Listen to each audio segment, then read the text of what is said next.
कटे गले ते बांगन में भी अर्ज़ पढ़ियो से हक़ जो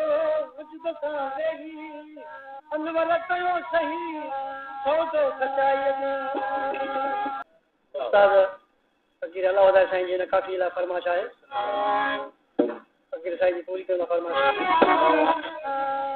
तवी मता जानो अणवायो तवी मता जानो अणवायो